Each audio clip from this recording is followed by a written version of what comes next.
इस वीडियो में हम जमात पंजुम मजमून उर्दू सबक नंबर 10 डॉक्टर राधाकृष्णन के बारे में मुताला करने जा रहे हैं। आपके सामने डॉक्टर राधाकृष्णन की तस्वीर मौजूद है, आप उसे देखिए। तो सबसे पहले हम मुसन्निफ़ का तारुफ देखेंगे। इस सबक के मुसन्निफ़ है डॉक्टर मोहम्मद असदुल्लाह, जिनकी पैदाइश 16 जून सन 1958। डॉक्टर मोहम्मद असदुल्लाह वरूड ज़िला अमरावती में पैदा हुए, नागपुर में रहते हैं और दर्स व तदरीस से वाबिस्ता हैं। दर्स व तदरीस यानी मौल्लिम का पेशा, टीचिंग जिसे कहा जाता है। वह इंशाइया निगार और मुतरजम है। इनकी बहुत सी किताबें शाया हो चुकी हैं। बहुत ही बेहतरीन एक मुसन्निफ़ भी है। 5 सितंबर को हर साल यौम असातिज़ा मनाया जाता है। असल में ये तारीख डॉक्टर राधाकृष्णन की तारीख पैदाइश है, जो हमारे मुल्क के दूसरे सदर जमहूरिया हुए हैं। इस सबक में उनकी ज़िंदगी के हालात को दिलचस्प अंदाज में बयान किया गया है। तो प्यारे बच्चों, ये था मुसन्निफ़ का तारुफ डॉक्टर मोहम्मद असदुल्लाह, जिनकी पैदाइश 16 जून सन 1958 और ये अमरावती से ताल्लुक़ रखते थे, नागपुर में रहते हैं और दर्स व तदरीस से वाबिस्ता है। आइए इसके बाद हम डॉक्टर राधाकृष्णन के बारे में मुताला करेंगे, जिनकी पैदाइश 5 सितंबर है और इन्हीं की पैदाइश के मौके पर हम यौम असातिज़ा के तौर पर मनाते हैं। 5 सितंबर सन 1888 को मद्रास चेन्नई के एक ब्राह्मण खानदान में एक लड़का पैदा हुआ। 5 सितंबर सन 1888 को मद्रास के चेन्नई के एक ब्राह्मण खानदान में एक लड़का पैदा हुआ। उसकी वालिदा का नाम तिरुमती सीता और वालिद का नाम वीरा स्वामी था। यानी अगर आपको इम्तिहान में ये सवाल आए कि डॉक्टर राधाकृष्णन के वालिद और वालिदा का नाम बताइए, तो वालिदा का नाम है तिरुमती सीता और वालिद का नाम वीरा स्वामी था। माँ बाप ने इस बच्चे का नाम राधा कृष्णन रखा। बड़े होकर राधा कृष्णन एक अजीम फलसफी और माहिर तालीम के तौर पर मशहूर हुए। आगे चलकर वो मुल्क के सदर भी बने। तो प्यारे बच्चों, एक ब्राह्मण खानदान में एक छोटा सा लड़का पैदा होता है, जिसका नाम राधा कृष्णन रखा जाता है, और यही बच्चा आगे चलकर एक अजीम फ़लसफ़ी और माहिर तालीम के तौर पर मशहूर होते हैं और साथ साथ आगे चलकर मुल्क के सदर भी बनते हैं। इब्तिदाई तालीम मुकम्मल करने के बाद राधा कृष्णन को मिशन स्कूल में दाखिल किया गया। अपनी जहानत के सबब वो इम्तिहान में अच्छे नंबरात हासिल कर लिया करते थे। बचपन ही से काफ़ी ज़हीन थे, जिसकी वजह से उन्हें अच्छे नंबरात इम्तिहान में मिल जाते थे। उन्होंने आला तालीम वेलोर और चेन्नई के कॉलेजों में मुकम्मल की।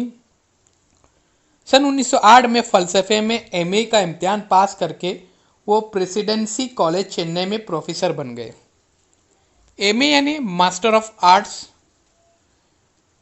ये बीए के बाद 2 साल का कोर्स होता है, इसे एमए कहा जाता है, मास्टर ऑफ आर्ट्स।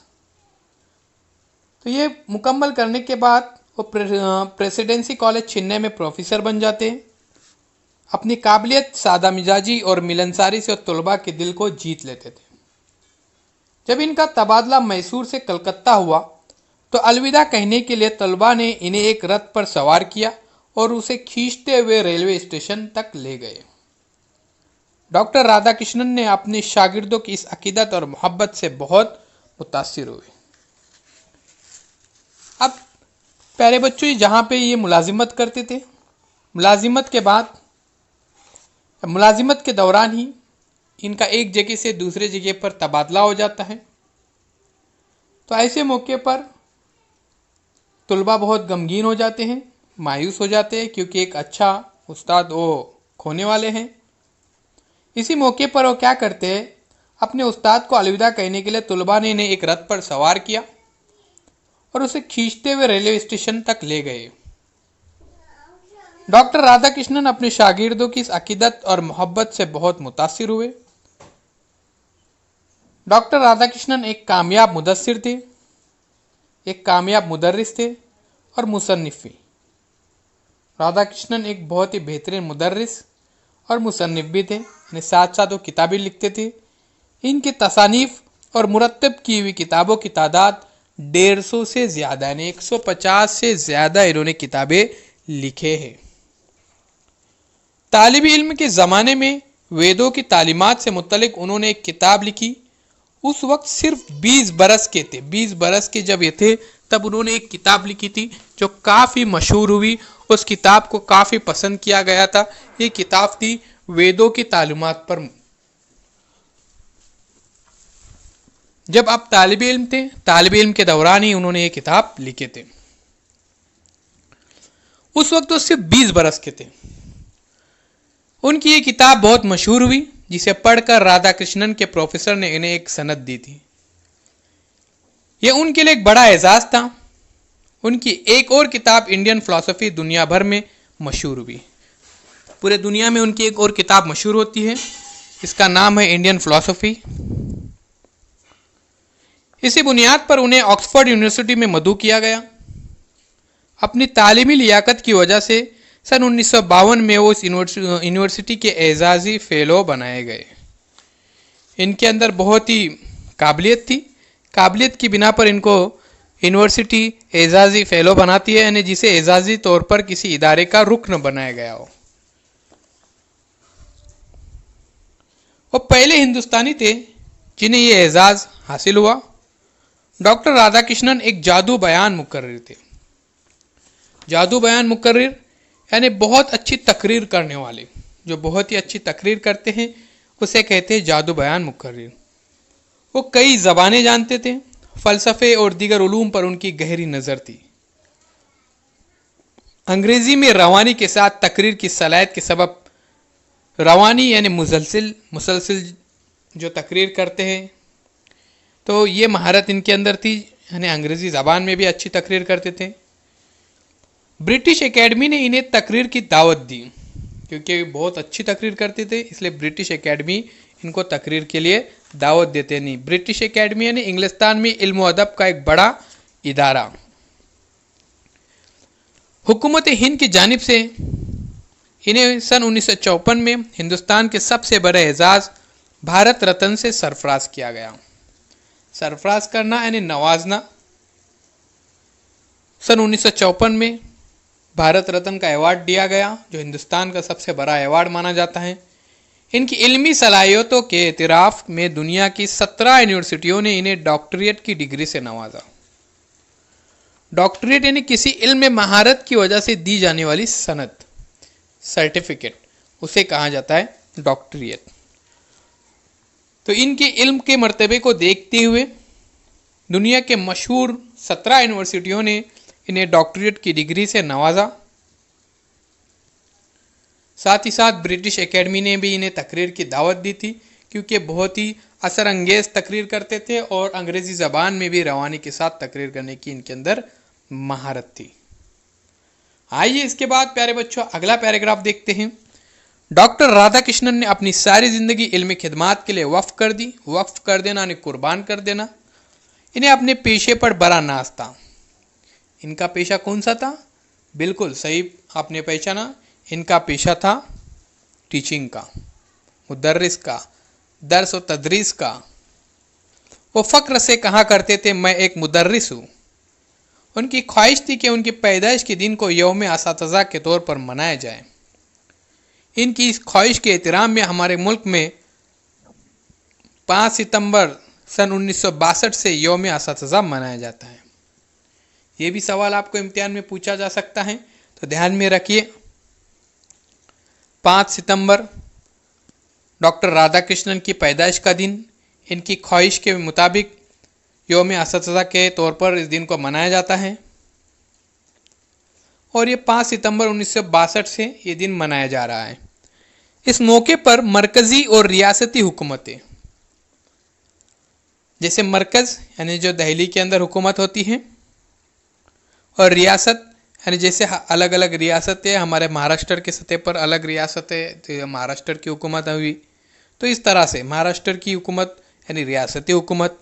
तो अलग अलग रियासती के तौर पर और मरकज़ी तौर पर हुकूमतें मिसाली मुदर्रिसीन का इंतखाब करती है और उन्हें इनामात से नवाजती है। अच्छे मुदर्रिसीन का इंतखाब करती है और उन्हें इनामात से नवाजा जाता है। आइडियल टीचर जिसको कहा जाता है। पंडित जवाहरलाल नेहरू ने राधा कृष्णन की तालीमी लियाकत और आला काबिलियत के पेश नज़र इन्हें रूस का सफ़ीर मुकर्रर किया था। अब यहाँ पे ध्यान में रखिए, सफ़ीर यानी हुकूमत की तरफ से किसी दूसरे मुल्क में मुकर्रर किया हुआ नुमाइंदा, उसे कहा जाता है सफ़ीर। जब वो रूस पहुंचे तो वहां के सदर स्टालिन खुद उनसे मुलाकात के लिए आए। स्टालिन डॉक्टर राधाकृष्णन की शख्सियत से बहुत मुतासिर हुए। एक मर्तबा अपने मुल्क रूस की तरक्की को फख्र से बयान करते हुए स्टालिन ने उनसे कहा था, साइंस की तरक्की की बुनियाद पर हमारा मुल्क आज आपको यह सिखा सकता है कि मछलियों की तरह समंदर में कैसे तैरा जाए और परिंदों की तरह आसमां में कैसे उड़ा जाए। अब ये तमाम बातें स्टालिन बता रहे हैं, जो रूस के सदर हैं, कि हमारे मुल्क ने बहुत सारी तरक्की की है। वो आपको बता सकते हैं कि तरक्की की बुनियाद पर हमारा मुल्क आपको ये सिखा सकता है कि मछलियों की तरह समंदर में कैसे तैरा जाए और परिंदों की तरह आसमां में कैसे उड़ा जाए। तमाम बातें राधा कृष्णन ने सुनते हैं और बड़े इत्मीनान के साथ जवाब देते हैं। तो देखते हैं प्यारे बच्चों क्या कहते हैं। राधा कृष्णन ने जवाब दिया, और हमारा मुल्क आपको ये सिखा सकता है कि इंसानों की तरह ज़मीन पर कैसे चला जाए। बिल्कुल, क्या बहुत ही प्यारी बात कही इन्होंने कि इंसानों की तरह ज़मीन पर कैसे चला जाए। डॉक्टर राधा कृष्णन रूस से रुखसत होने लगे तो सदर स्टालिन रात के 1 बजे उनसे मिलने आए। तो तमाम बातें ये रूस में हुए हैं। जब पंडित जवाहरलाल नेहरू ने राधा कृष्णन की तालीमी लियाकत और आला काबिलियत के पेश नज़र उन्हें रूस का सफ़ीर मुकर्रर किया था। जब वो रूस पहुंचे तो वहां के सदर स्टालिन खुद उनसे मुलाकात के लिए आए। स्टालिन डॉक्टर राधा कृष्णन की शख्सियत से बहुत मुतासिर हुए। एक मर्तबा अपने मुल्क रूस की तरक्की को फ़ख्र से बयान करते हुए स्टालिन ने उनसे कहा था कि साइंस की तरक्की की बुनियाद पर हमारा मुल्क आपको ये सिखा सकता है कि मछलियों की तरह समंदर में कैसे तैरा जाए और परिंदों की तरह आसमान में कैसे उड़ा जाए। राधा कृष्णन ने जवाब दिया, और हमारा मुल्क आपको ये सिखा सकता है कि इंसानों की तरह ज़मीन पर कैसे चला जाए। आइए इसके बाद हम देखते हैं, जब आप रुखसत होते हैं उस दौरान रूस के तमाम अफसर और अवाम स्टालिन से हमेशा खौफजदा रहते थे। खौफजदा होना यानी डरना, और हमेशा उनसे दूर रहने की कोशिश किया करते थे।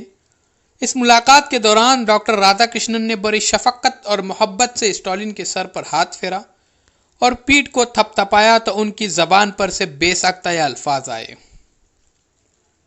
आप पहले शख्स है जो मेरे साथ एक इंसान का बर्ताव कर रहे और मुझे कोई भूत या जालिम नहीं समझ रहे। ये कौन कह रहा है? बिल्कुल, ये रूस के सदर स्टालिन कह रहे हैं। डॉक्टर राधाकृष्णन आज़ाद हिंदुस्तान के नायब सदर के अहदे पर 2 बार मुंतखब हुए। सन 1962 में उन्हें मुल्क का सदर बनाया गया।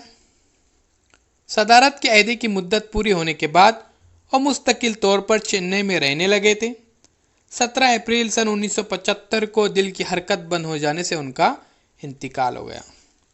तो प्यारे बच्चों, इनका इंतकाल हो जाता है 17 अप्रैल सन 1975 को। दिल की हरकत बंद हो जाती है, जिसकी वजह से उनका इंतकाल हो जाता है। और इनकी पैदाइश हुई थी 5 सितंबर सन 1888 को मद्रास चेन्नई के एक ब्राह्मण खानदान में, और उनकी वफ़ात 17 अप्रैल 1975 को होती है दिल की हरकत बंद होने की वजह से। अपने इल्म, काबिलियत और खिदमात से सारी दुनिया को मुतासिर करने वाली इस शख्सियत के कारनामे यकीनन हमेशा याद रखे जाएंगे। प्यारे बच्चों, आज भी डॉक्टर राधाकृष्णन को याद किया जाता है तो सिर्फ इसलिए क्योंकि उनकी इल्मी काबिलियत और खिदमात से सारी दुनिया मुतासिर हुई थी। इसलिए आपको भी पढ़ लिख कर एक अच्छा इंसान बनना है, इसलिए मुसलसिल अपनी तालीम को जारी रखिए। ऐसे मुश्किल हालात में भी आप मुसलसिल अपनी तालीम का सिलसिला जारी रखिए, इंशाअल्लाह कामयाबी आपको ज़रूर मिलेंगी। तो आइए बच्चों, देखते हैं इस सबक के अल्फाज मानी। फ़लसफ़ी यानी फ़लसफ़े को जानने वाला। एजाज़ी फ़ेलो, जिसे एजाज़ी तौर पर किसी इदारे का रुकन बनाया गया हो। मैंने सबक के दरमियान में भी आपको ये अल्फाज मानी बताया था और आखिर में भी बता रहा हूँ। ये तमाम अल्फाज मानी आपको अपनी नोटबुक में नोट डाउन करना है। इसके बाद आपको इसके सवालों के जवाब भी लिखकर याद करना है। ब्रिटिश एकेडमी यानी इंग्लिस्तान में इल्म अदब का एक बड़ा इदारा। सरफराज करना यानी इज्जत देना। सरफराज करना एक मुहावरे के तौर पर भी इस्तेमाल हो रहा है, तो इसे हम जुमले में इस्तेमाल भी कर सकते हैं, इज्जत देना। आइए एक बार समझने की कोशिश कीजिए। फ़लसफ़ी, फ़लसफ़े को जानने वाला। एजाज़ी फ़ेलो, जिसे एजाज़ी तौर पर किसी इदारे का रुकन बनाया गया हो। जादू बयान मुकर्रिर यानी बहुत अच्छी तकरीर करने वाला। ब्रिटिश एकेडमी, इंग्लिस्तान में इल्म अदब का एक बड़ा इदारा।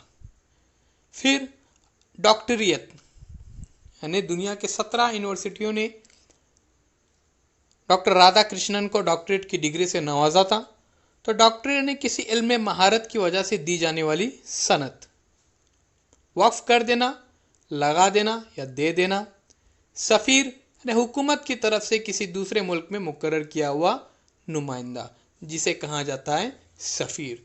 तो ध्यान में रखिए प्यारे बच्चों, ये तमाम अल्फाज माने आपको लिखने हैं, याद करने हैं।